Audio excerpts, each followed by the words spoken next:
Tonight on 2020, a Barbara Walters exclusive. If you were in the White House right now, what would you be saying? I would say we're going to bomb the hell out of them. Bing, bing, bong, sit down. Reality star bully? You're fired. You're fired. Or a candidate who could really win? I'm a rich guy, but I have this great relationship with the working people of this country.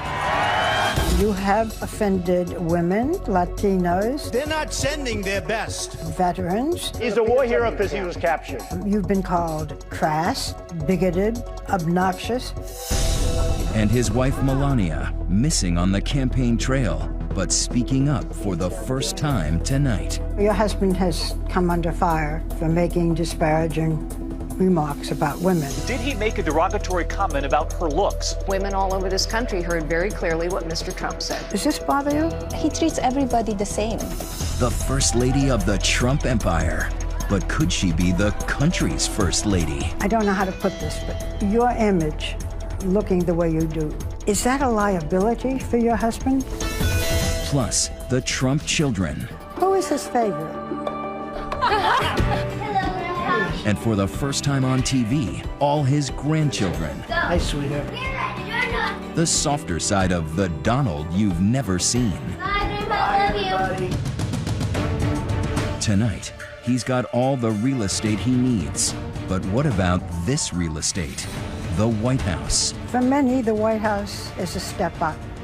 I am looking around this room. The White House might be a step down. Could this be your next first family?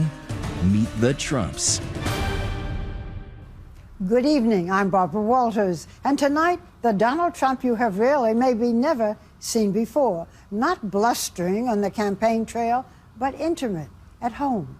A family portrait with his wife Melania in her first sit-down interview since her husband announced his candidacy. Plus, his children and even his grandchildren. So, here is the inside look at the man who is hoping to hear "you are hired" instead of his signature, "you're fired." You're right. You're right. For years, Donald Trump's life was the stuff that tabloid dreams are made of. What a great honor it must be for you to honor me tonight. The brash billionaire was a real estate mogul, married to 3 glamorous women. Right down here, A best-selling author who made cameo appearances in movies, Down the hall and to the left. on television, You want another 50 grand? I cut the grass for you every Saturday. Hey, even commercials. Pay yourself. Most recently, he reinvented himself as the host of a reality show, The Apprentice. You're fired. Not the typical resume of a man who aspires to be president. What made you start running? Did you have a dream? Did you get up and say, you know what, president? The time I really thought about it was last time when Mitt Romney ran. And he ran, and I decided not to do it. And I had a lot of obligations. I was signed a contract with The Apprentice, and I had a lot of buildings under construction. I was doing a lot of things. It was sort of difficult to do it then. Now I'm in perfect, it's perfect. Although I gave up 2 seasons of The Apprentice. NBC signed me. I know, but it's still, you know what? It's a lot of money, and it's 2 years of primetime television and other things. But this time I said I'm going to do it myself. But Donald Trump is a candidate unlike any other. Because our leaders are stupid. Stupid people. Wah. Bing, bing, bong, and that. With his lack of propriety, Donald Trump. Trump has made the theater of politics popular. The only one qualified to interview me is me. But some say it is also less than presidential. You used to call me on the cell phone. We are in that moment today where there seems to be no distinguishing between reality TV, celebrity, and political or hard news. He is the most reality TV star of a candidate that's ever existed at the most reality TV time in America. I first met Donald Trump in 1987. Michael Jackson was at the top of the charts.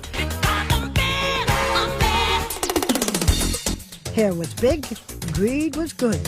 Greed works. And then 41-year-old Donald Trump was flying high. When you look at that wonderful skyline, do you say, I own that?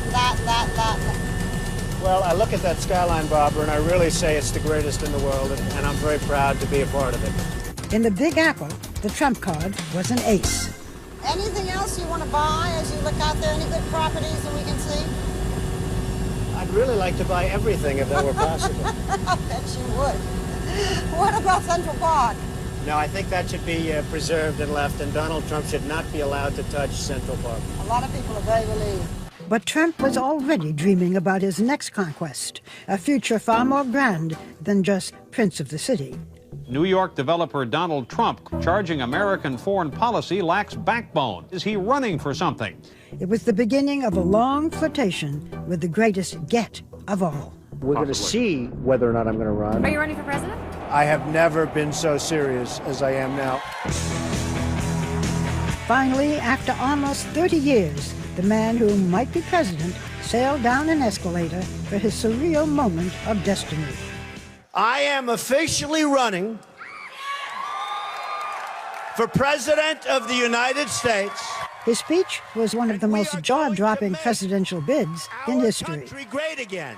The U.S. has become a dumping ground for everybody else's problems. We have losers. They're laughing at us. His thoughts about immigration provocative, to say the least. When Mexico sends its people, they're not sending their best. They're bringing drugs, they're bringing crime, they're rapists, and some, I assume, are good people. I will build a great, great wall on our southern border, and I will have Mexico pay for that wall.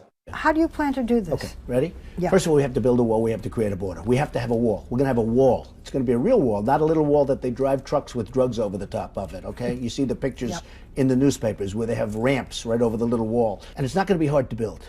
It's going to be done, hey, who's better at building than me? I know exactly what to do. New fallout for Donald Trump. Unlike any ordinary candidate, Trump didn't back off. He doubled down and set off a firestorm. Well, call it another Trump dump. Macy's is now cutting ties with Republican presidential candidate Donald Trump. When you send these people out, what do you do with the women and children? They're going to go with them. Oh, everybody. You have to send the whole sure, family. it's got to be a family unit. It's going to be done humanely. You speak your mind, heaven knows. You have sometimes offended women, Latinos, veterans.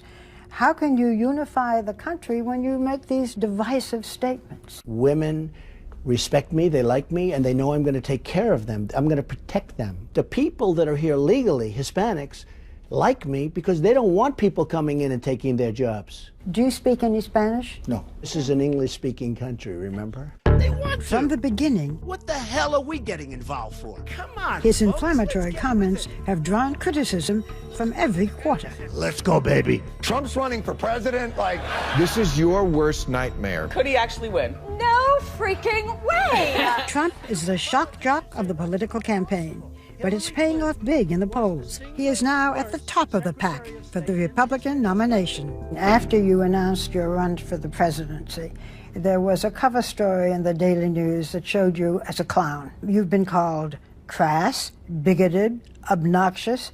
Any of this bother you, or does it all? No, nobody calls me a clown now, I can tell you that.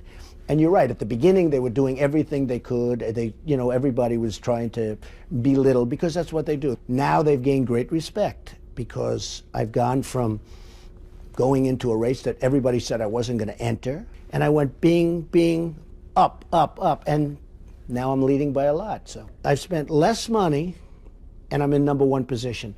Other people have spent $30, $40 million and they're dying. I used some words to describe you disparagingly. What words would you use to describe Donald Trump? Well, I mean, I'll give you the positive. I've always had great imagination. I've had great success with money. But what they say is he a nice person? And I think actually I am a nice person, but I think the thing that will surprise people, I'll be a unifier. I think I'll bring people together. And that includes blacks and whites and everything. I think people will come together.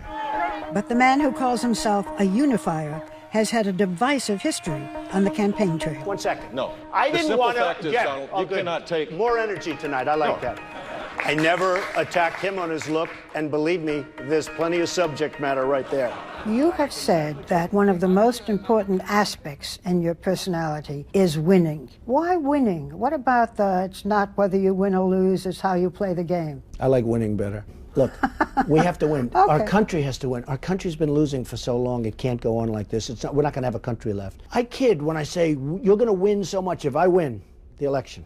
You're going to win so much at trade, military, every way. You're going to win so much, you're going to get sick and tired of winning. We lose every single way you can lose, we lose. And when Paris was attacked in a violent wave of terrorism, candidate Trump blasted back.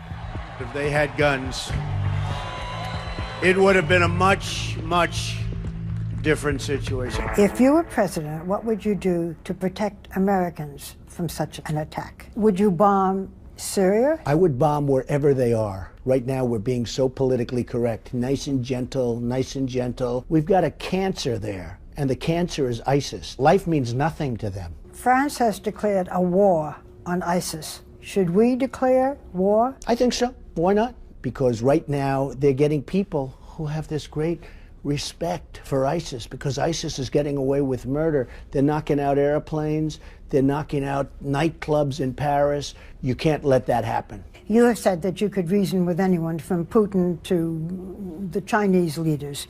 If you had an opportunity to speak with a leader of ISIS, what would you say? You got to take them out, Barbara, and you got to take them out swiftly and strongly. As far as ISIS is concerned, that's a different thing. These people are crazy, okay? These people are crazy. You called President Obama, I'm quoting, insane for allowing Syrian refugees into this country. We have no idea, Barbara, who they are. If you were in the White House right now, what would you be saying?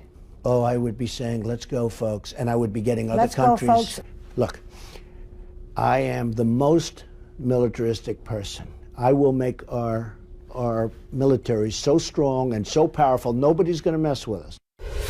Coming up, a glimpse at a campaign trail like no other. Does anybody want to take a ride? And in rare interviews, Donald Trump's very own First Lady, Melania. Is yours a marriage of equals? His children, and even his grandchildren. Next on Meet the Trumps.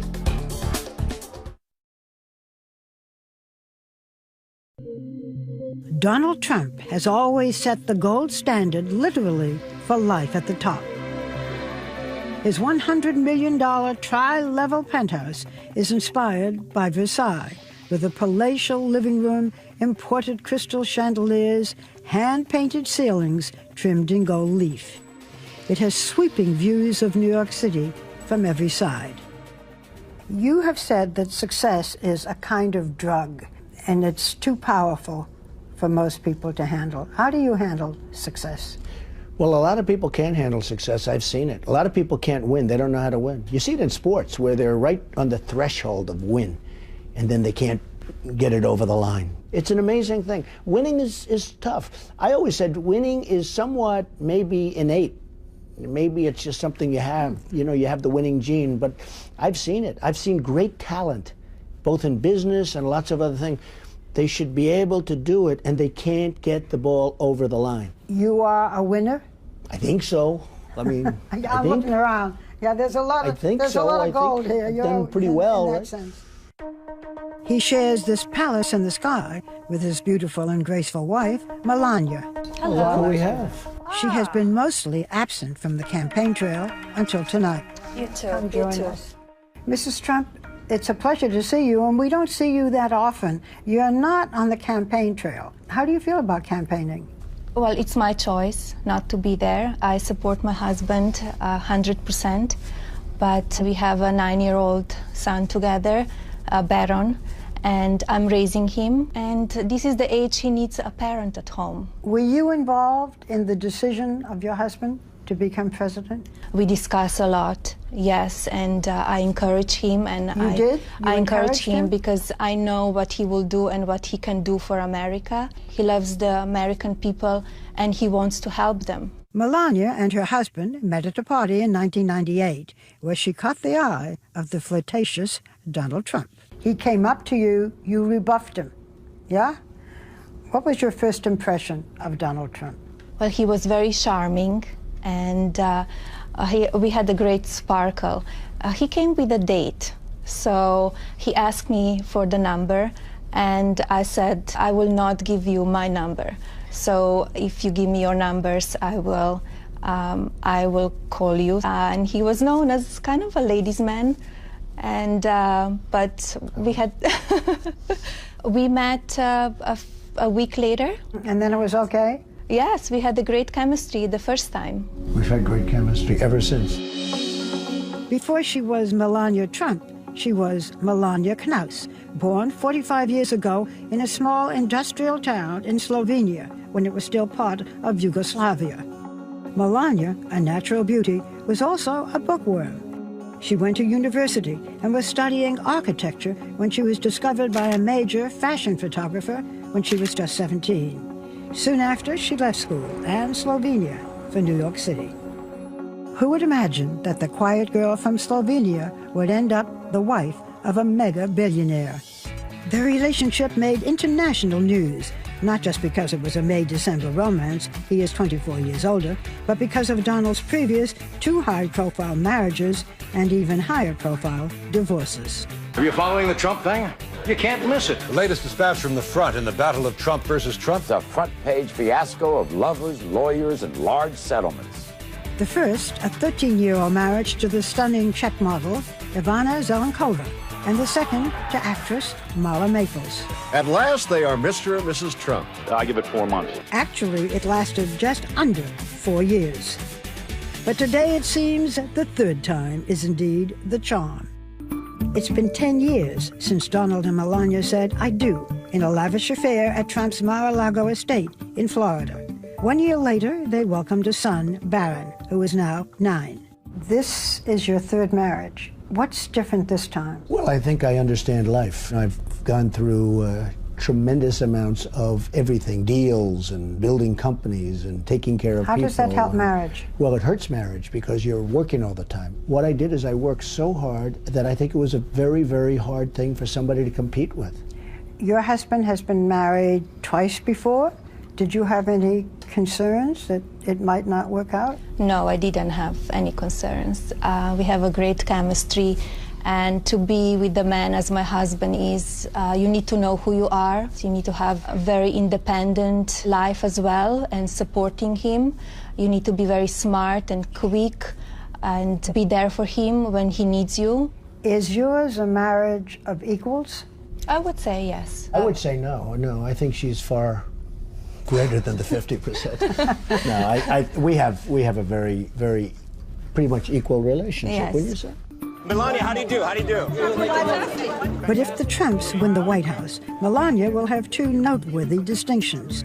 The first foreign-born First Lady since John Quincy Adams' wife Louisa, and the first First Lady to have posed in a picture like this. I don't know how to put this, but your image, looking the way you do, is that a liability for your husband? I don't think so. I don't think so. I think people will always judge. Maybe they will say, oh, the past that you have, the way you were modeling, that's part of the job that I was doing. I was a very successful model. And I did some photo shoots. Yes, they were a little risky, but nothing more than you see every year in Sport Illustrated. She was actually in Sports Illustrated, which I just saw that picture the other day. It was beautiful. But I will say this, if I'm lucky enough to win, the public will be so lucky to have Melania as the First Lady. She will be so beautiful and elegant and good from the heart. She will be a fabulous First Lady. First Ladies are expected to have a cause. If you have a cause, what would it be? I'm very involved in charities now, many, many charities, involving children, involving many different diseases, and I will, you know, if the time comes, I will choose what is dearest to my heart and work on that 100%. Do you give your husband any advice on the debates? We discuss, I tell him my opinions. Give me an example of a piece of advice that you've given your husband that he has taken. I will keep it private. Well, she's told me, and I can tell you, she's told me a couple of times during the debate, she was very happy with my performances, if you want to call them a performance, but she said you could tone it down a little bit on occasion, which I understand. In the center of the stage tonight, businessman Donald Trump. And speaking of tone, I wondered if Melania had ever taken her husband to task on his tone toward women on the campaign trail. Did he make a derogatory comment attacking Carly Fiorina? Insulting the way she looked. He said, look at that face. Would anyone vote for that? I think women all over this country heard very clearly what Mr. Trump said. You know your husband has come under fire here and there for making disparaging remarks about women. Does this bother you? It doesn't bother me. He treats everybody the same. He talked about men as well, not about the women only. Maybe they just go into a little bit more details when he says something about the women. While Melania laments the amount of time campaigning cost their marriage, the couple insists that at heart, they're homebodies. When he comes home, we spend time together, two of us or two of us and Baron. Just be at home, because that's really quality time together. And why not, when for now, home is this lavish penthouse apartment, not Pennsylvania Avenue. For many, the White House is a step up. I am looking around this room. The White House might be a step down. The White House is the White House. It's just a spectacular place. And, you know, it's something that represents something very special. Next, the brand, the Boeing, the billions. I'm really rich. But is all that bankable at the ballot box? What's the downside of being part of the 1% of the richest people in America, especially when you're trying to reach the middle class? When we return.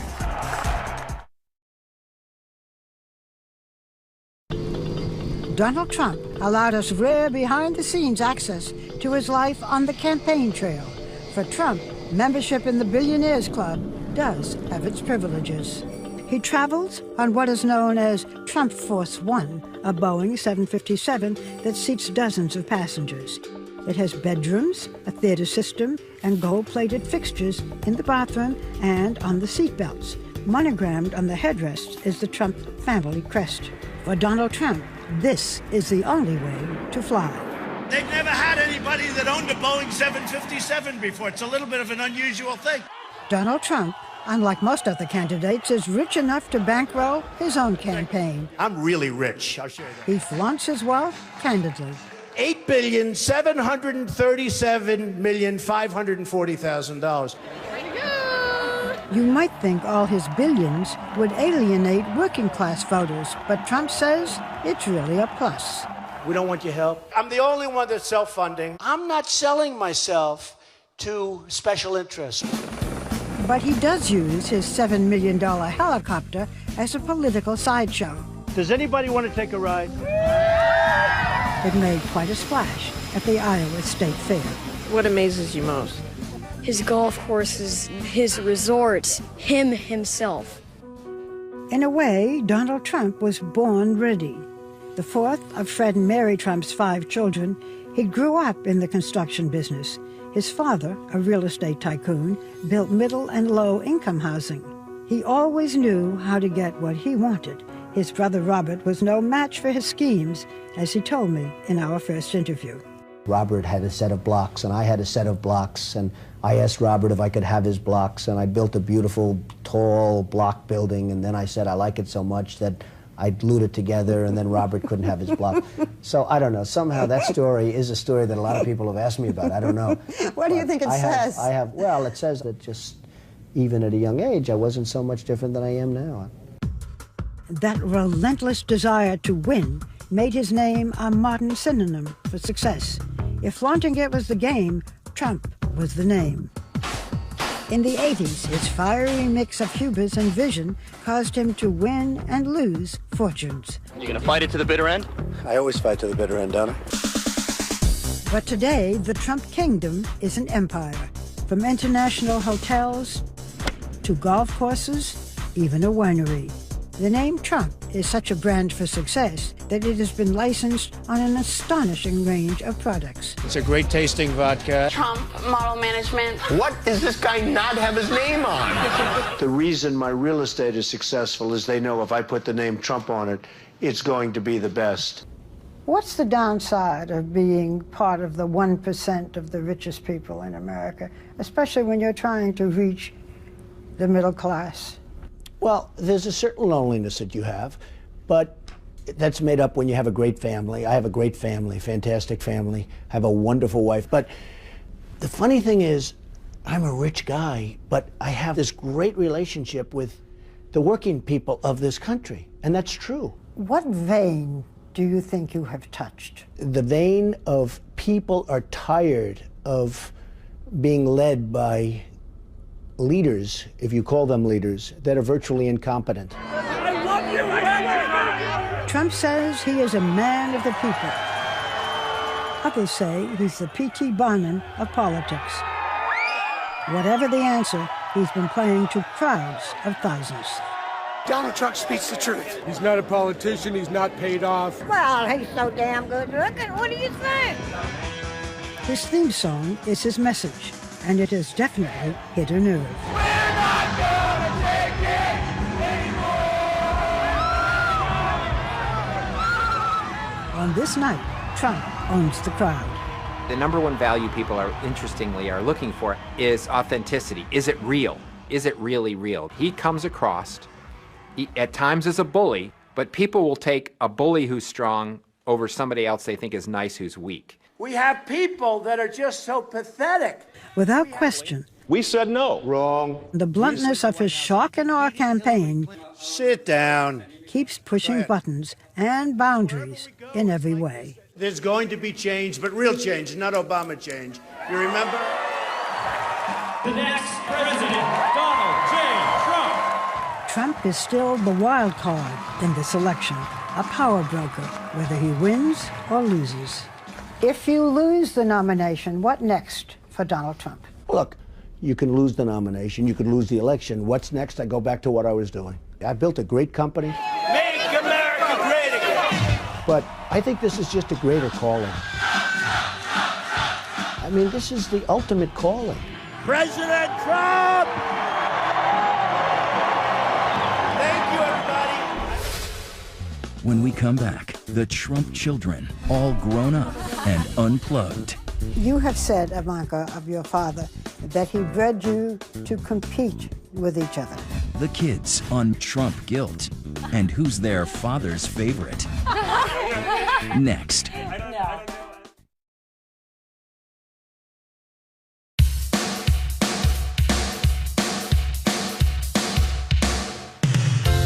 For every kid, there comes a point where your parents stop being cool. The things they say. It's going to be you. The things they do. Only on the cell phone. But the Trump children swear they are the exception. Do any of you make fun of your father's hair? Well, I like not to because you never know what happens genetically. I'm saying it's doing okay. It is funny because it's the only hair we've ever known, but people seem fascinated. This week, I sat down with Donald Trump's 4 oldest children.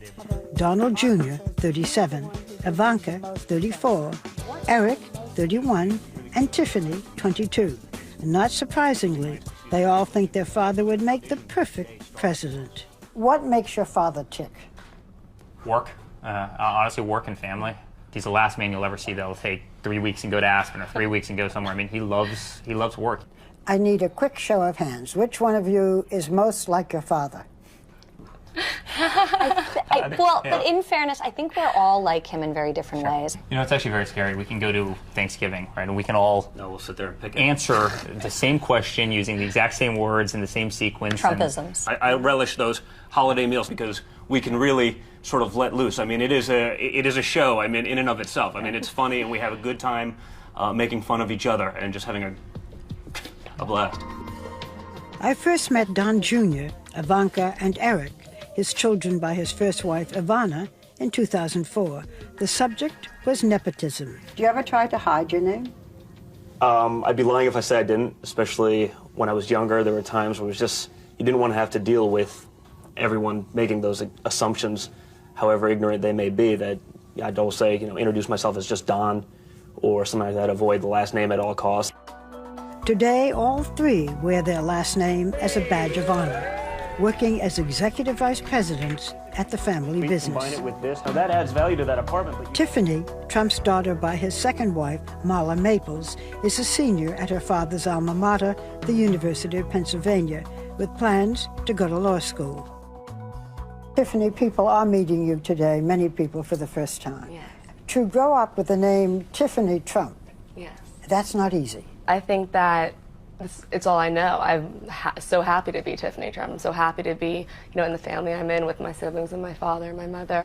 Your father has said that he was not, I'm using his words, very present when you were growing up. I would challenge him on that because he was very available to us and accessible to us. Regardless of what he was doing, regardless of who he was meeting with, if we called, he took the phone. I mean, from when we were 6 years old, I'd call, he'd be negotiating with the CEO of a major bank or whatever it may be, and he would make them wait. He'd take the call from us. Our times together were learning, playing in his office. He would always sneak me down to get a candy bar, in the lobby. He found a way that was true to him to connect with us that maybe is a little less traditional. His work is his passion, and he found a way to share it with us.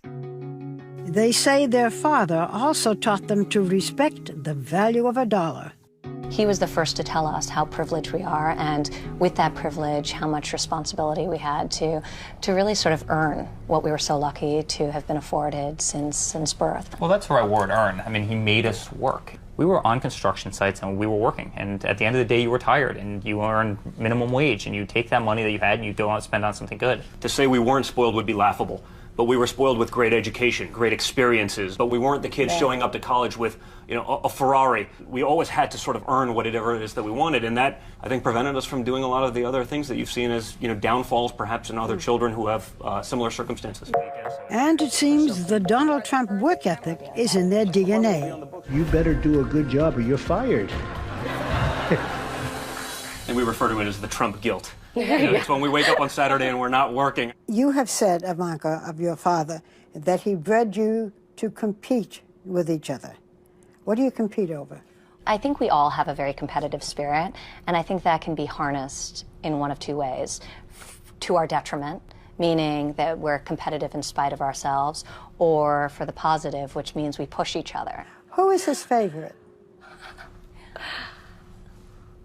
I'm going with Ivanka. I'm going with Ivanka. Ivanka is perhaps the most well-known of the quartet. The former model-turned-fashion mogul has taken a page out of her father's business playbook, putting her name on everything from shoes to handbags, fragrance. She says she is proud to be following in her father's footsteps. Today, I have the honor of introducing a man who needs no introduction. How was it decided that you would be the one who would introduce your father as a presidential candidate? That's an excellent question, and I don't know actually how it was decided, but I was honored to do it, and I feel like I was standing there sort of representing our family. And she did an amazing job, by the way. She's a great messenger. She got such great poise. I think it also, the way Ivanka delivered the message was perfect, and I don't think any of us could have done better. And she absolutely has beauty over the two of us. So. Yes, there's definitely an element that, we ain't got that. They say they all are their father's biggest cheerleaders, supporting him at the debates and on social media. Has your father ever said anything on the campaign trail that made you cringe? Truthfully, no. No? He's not a big believer in PC culture where every statement you make you have to vet very carefully through thousands of people. But if people really break down what he's trying to say, there's no malice in there. He's just cutting through the nonsense and getting to the point and not wasting time. That's what he does. He's true to himself, and he speaks in a way that the average person can understand. I think that's refreshing for everyone. Well, you have been saying the most wonderful things about your father. You should be very pleased and proud. If there is one thing you could change about your father, what would it be? Listen, I don't think any of us would be sitting here glowing the way we are if we'd want to change aspects of his personality or who he is. I mean, something that's... I want him to eat healthier. There you go. I agree with that. I agree with that 100%. Sometimes I'll tell him, like, oh, you have to, slow down, but it's the only speed he knows. And I kind of love that about him. I'm not going to get one thing. I'd love the occasional, Saturday morning where I don't get the call at 5 o'clock, like, why aren't you in the office? It's like, come on, you had to do that? Sleep a little bit more? But he's an amazing guy, and I wouldn't change a thing about him. I mean, he really is a unique individual. There's no one else like him. Still ahead, the littlest Trumps. Hello. Hey, sweetheart. and Barbara asking the really up-close and personal questions. What do you dislike most about your appearance? On what occasions do you lie, not tell the truth? But what's the question he won't answer? Next. At the end of our interview, we turned from talking about Trump's candidacy to talking about the man. Who is he? What makes him tick? I asked him some questions often seen in Vanity Fair magazine. My fantasy when I was very young was to be a nightclub singer. Wow. Didn't happen. What was your fantasy when you were very young? To be a baseball player. I was a great baseball player. What position? First base, catcher, first base. But in those days, you got paid $2, right? And that's not for Donald Trump. I mean, no. But my other fantasy as I got older was to do movies. I wanted to be a movie maker. And I decided not to. I decided to go into the real estate business, but I wanted to make movies. Make them, not be in them. No, make them. I want to make them. What do you dislike most about your appearance? I like my appearance. I mean, people would say, my hair's not bad. You know it's my hair. Last time you started pulling my hair with your great show last time. Is this part of your image, or is it covering a bald spot? It's a funny thing. I've always, combed it this way. That was probably maybe a little bit more... Always combed it down? Well, I really don't. It's really combed back. If you really look, it's combed sort of back. Come on, Barbara, get over here. Now you're going to mess it up for this interview. No, the optics. There. Well, after that, everyone knows it's real. Okay, I'll go on. What is your greatest fear?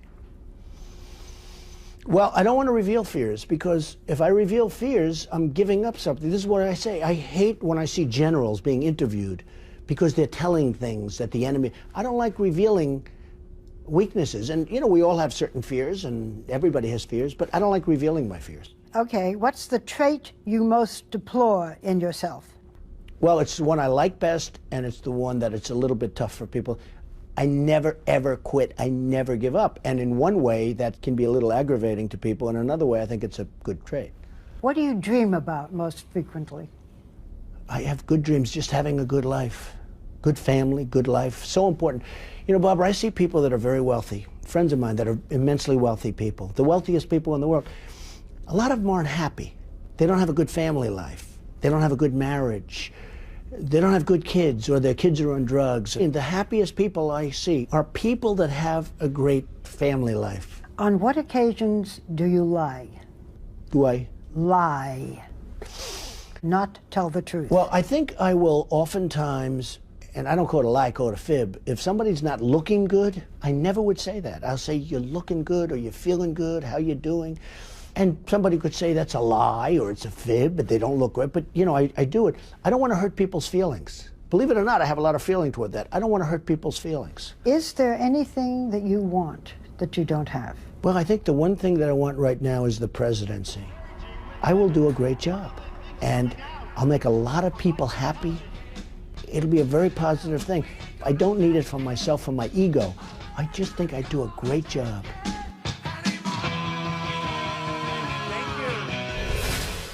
You've met the children. Now meet the grandchildren. Donald Trump kissing babies? Next.